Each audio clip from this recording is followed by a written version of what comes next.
Hello friends, स्वागत है आप सभी का आपके अपने YouTube channel GK GS express पर। गाइस आइए देखते हैं 13 जून के सेकंड शिफ्ट का जो है 100% जो है रियल क्वेश्चंस आपको इस वीडियो में कराएंगे। और आप सभी से रिक्वेस्ट है, अगर चैनल पर नए हैं तो प्लीज़ सब्सक्राइब कर लें, जिससे आपको हमारी वीडियो की डेली नोटिफिकेशन मिल सके। तो आइए देखते हैं किस टाइप के प्रश्न पूछे गए हैं। न्यायालय में किसे चुनौती नहीं दे सकते हैं, तो इसका राइट आंसर है डीपीएसपी। अगला प्रश्न है 2011 की जनगणना के अनुसार किस क्षेत्र में जनसंख्या ज़्यादा निवास करती है, तो इसका राइट आंसर है प्राथमिक क्षेत्र। अगला प्रश्न है पनामा नहर कहाँ स्थित है, तो पनामा नहर जो है मध्य अमेरिका में स्थित है। अगला प्रश्न है राष्ट्रीय एकता दिवस जो है वे किसके जन्म दिवस पर मनाया जाता है, तो ये जो है सरदार वल्लभ भाई पटेल के जन्मदिन पर मनाया जाता है। अगला प्रश्न है भारत के नीति निर्धारक सिद्धांत जो है ये कौन लागू करता है, तो ये जो है संसद के द्वारा लागू किया जाता है। अगला है 2019 से 2021 तक जो है वर्ल्ड टेस्ट चैंपियनशिप में 71 विकेट लेने वाले गेंदबाज कौन हैं, तो ये जो हैं रविचंद्रन अश्विन बने हैं। अगला प्रश्न है 2020 और 2021 का लगातार 2 बार फीफा पुरुष खिलाड़ी का खिताब किसे मिला है, तो इसका जो खिताब है ये रॉबर्ट लेवांडोव्स्की को मिला है। और पोलैंड में 2022 में भी इन्हें ये खिताब दिया गया है। अगला प्रश्न है यूएई की पहली महिला अंतरिक्ष यात्री कौन है, तो ये हैं नौरा अल मतरोसरी। अगला प्रश्न है उच्च न्यायालय किस अनुच्छेद के तहत रिट जारी कर सकते हैं, तो ये जो है आर्टिकल 226 के तहत रिट जारी कर सकते हैं उच्च न्यायालय के द्वारा। अगला प्रश्न है चेरी ब्लॉसम फेस्टिवल कहाँ मनाया जाता है, तो चेरी ब्लॉसम फेस्टिवल जो है मेघालय शिलांग पर मनाया जाता है।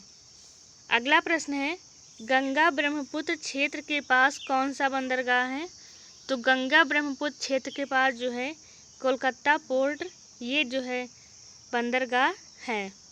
अगला है व्यापकगत या हड़प्पा नीति किसने लाई थी, तो ये जो है लॉर्ड डलहौजी के द्वारा लाई गई। अगला प्रश्न है रक्षा बजट को लोकसभा में किसने पेश किया, तो ये जो है राजनाथ सिंह के द्वारा पेश किया गया। आगे देखते हैं लॉर्ड डलहौजी का शासनकाल कब से कब तक रहा है, तो इनका जो है शासनकाल 1848 से 1856 के बीच जो है रहा है। अगला प्रश्न देखते हैं कंप्यूटर से है ये एस रैम और डी रैम किस प्रकार के मेमोरी हैं, तो ये जो है रैम के प्रकार हैं ये दोनों।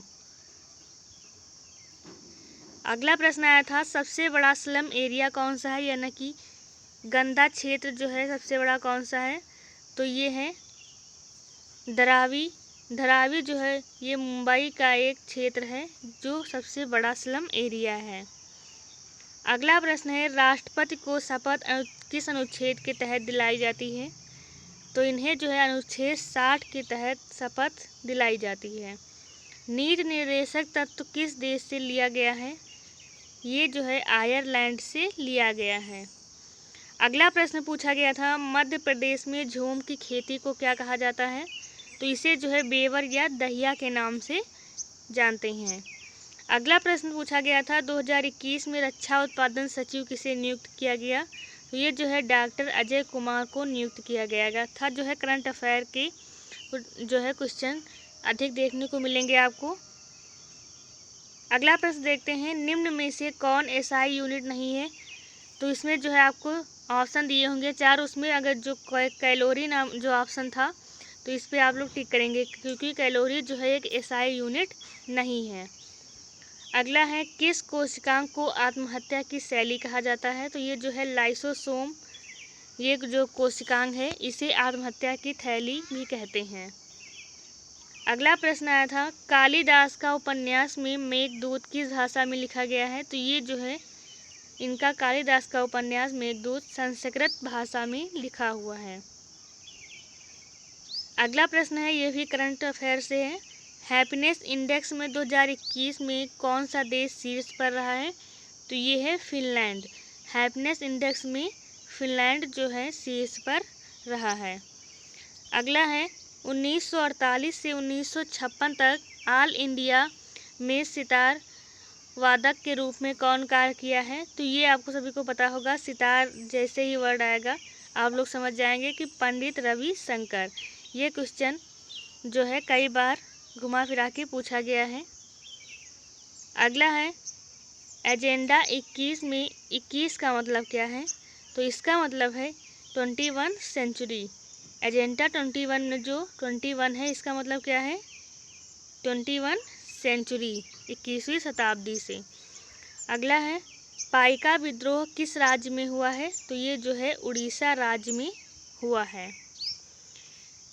अगला प्रश्न देखते हैं, आंध्र प्रदेश में कौन सा त्यौहार है जिसमें छड़ी का उपयोग होता है? तो ये है कोलानालू।